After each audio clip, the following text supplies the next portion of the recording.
Greetings, Internet Drinking Buddies. My name is Link. My name's Katie. And I'm Aubrey. And on this episode of Tubbin and Chugging, we'll be drinking We Have No Idea.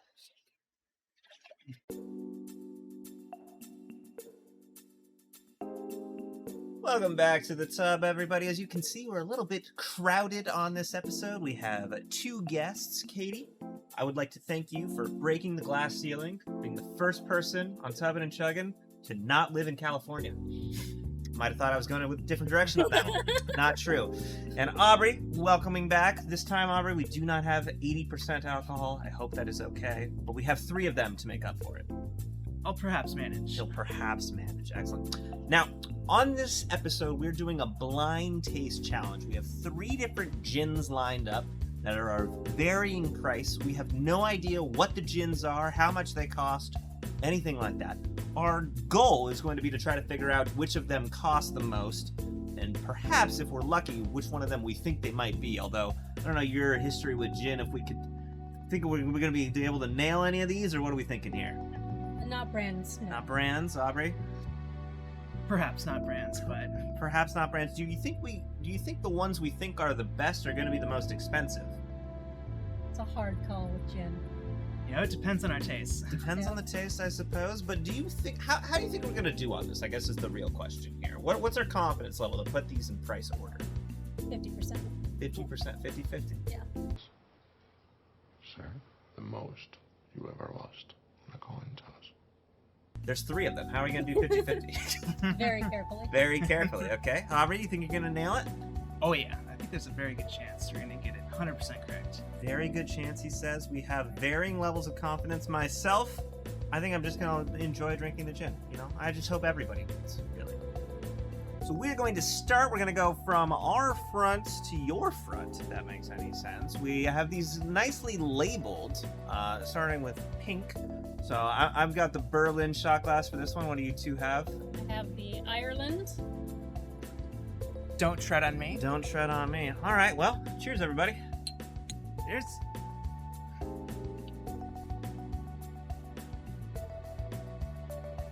That is like drinking a juniper bush. It is highly juniper-y. Definitely gin. Very much gin. Classic gin, really. I'm not getting much flavor other than the juniper. It's not like Nope. they've mixed anything into it. Very clear. Nice and simple. I like that. Too much burn. Don't like that. It's not burning as much as I expected it straight. It's always tough to go in first because now this is going to be my point of reference. So if this was the expensive one, maybe that becomes obvious. But if this was the cheap one, maybe I don't know. I have no read thus far. I need comparisons. So we're moving on to yellow. By the way, I'm just sipping on it. I hope you guys aren't down it because I might need to come back to these. No, I'm enjoying every sip. Savoring. All right. Another cheers. Cheers.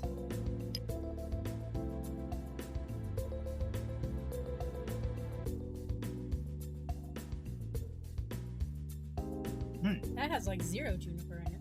It's very, very It's like clean in the Much beginning. more milder. Very mild. I was gonna say mushy, almost. Kinda. Like doesn't have like quite the taste of peas, but like the consistency of like a mushed pea. That's what I'm getting from it. Not very strong on the scent either. Mm-mm. Now that you mentioned mushed peas, Right? Like that's not a word I would have picked, but yeah. But it makes sense, right? Yeah. Mild, soft, squishy, mushy. Yeah. It doesn't like punch you in the face like the first one did. No. It's much more subtle about it, which I don't know if that means it's like it's angling for this like clean, clear taste as an expensive gin, or if it's just like we couldn't buy enough juniper berries, so it's cheaper. if I may speculate, I do believe this one would be on the higher end. You think so? I think so.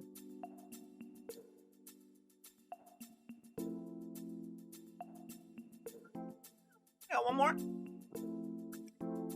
Lucky blue.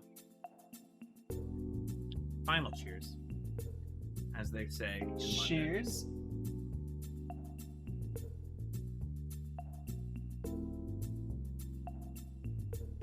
Orangey. I say that's fruity. Yeah. Very orangey. Flavored almost. Mm-hmm. I don't Yeah, it's think got to have something added to it. I don't think Yeah. this is meant to be like natural, although it is very clean colored.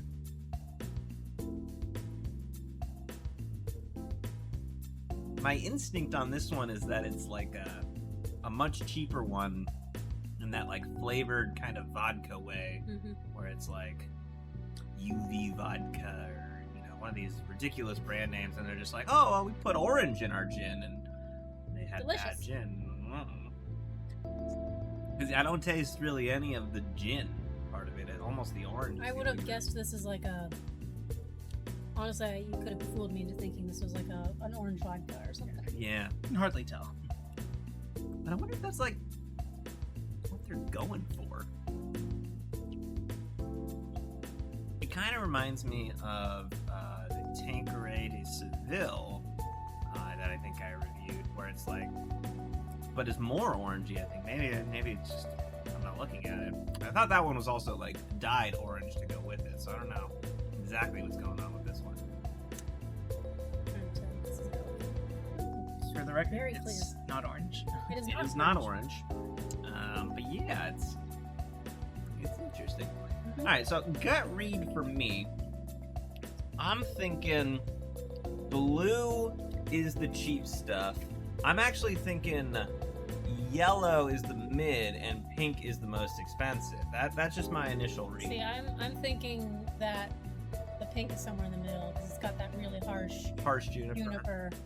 I don't know much about the gin production process, but it's almost like they could have filtered it more or distilled it a different way to get less of that juniper punch in the face. So I'm gonna guess that's a lower end. See, for me, like I feel like the pink is either like the most expensive or the least expensive. I can't put it in the middle. I don't know which way, but I'm leaning more expensive. I'm solidly in the camp that pink is the cheapest. Solidly. Solidly, okay. How are you arranging them? Yeah. Got colors facing us. I think yellow at the top end. Oh, so we're doing, I think, most expensive towards us. Oh,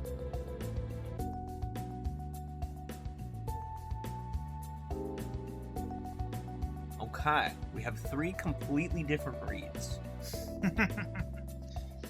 Perhaps that's what we wanted. Perhaps not. I'm gonna try the pink one again, the strong juniper one.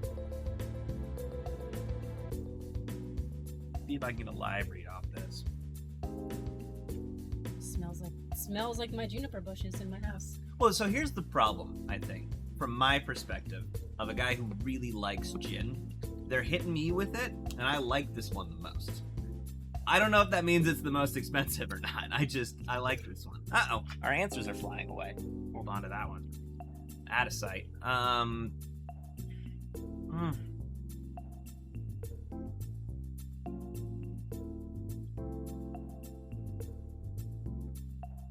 I think Aubrey might be right.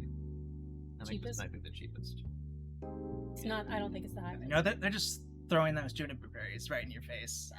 What's throwing me off is the orange flavor of the last one. I'm thinking that's cheaper to like mask some really cruddy juniper flavor, Yeah. which is why I'm thinking orange. The orangey one is the cheapest. Mm. Oh, that's pretty smooth. Yeah. Aubrey's talking me into this one. I think his ordering is right. I think the one, the more that I drink the sort of the clean one, the more I'm convinced it's the most expensive. Just because that's typically what they go for with the more expensive ones, a clean, like, Yeah. no adulterant kind of taste. Mhm. So I'm pretty sold on that one now being the most expensive. I think that wait a second, are there three of these? There are three of these. Okay. I thought there was just going to be one. Producers are being crazy, just like on Jeopardy. Am I right, boys? So yes, yellow I think is the most expensive. I think that the flavored one is going to be the cheapest. The one I have in the room here, the blue. Yeah, blue's the orangey one. Just based on what I know of like overall trends, I think the more flavored you get, typically the less expensive it's going to be. but it's kind of a coin flip for me on these. I think, Aubrey, you've got the blue as the middle and the pink as the cheapest. Only because I believe the pink is No, very cheap. You're the same as me now. Yeah, I think. Okay. Are we good? Do we need any more tastes? Are we locking these in? This is my final answer here. Okay. Before we look at what the actual prices are, I want to do a favorites. What are we feeling for favorites here? So if I were just sipping, I would go with the yellow. It's Okay. not punching me in the face as much. Sure. If I was trying to go for like what I typically go, which is like the citrusy or herbal cocktail types, I actually, I've had some really good ones where you do the rosemary with some like kind of sweetness in there. Love those as that's usually what I have gin with. I would actually probably go the more citrusy one just to get that flavor to go with it. Okay.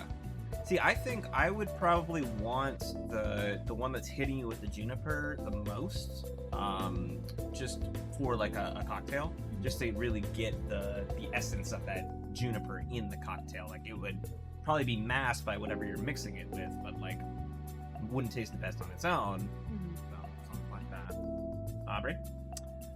I think the pink would also be good for a cocktail, but I just like that strong flavor. I would sip that as well. I think the yellow would also be good to sip.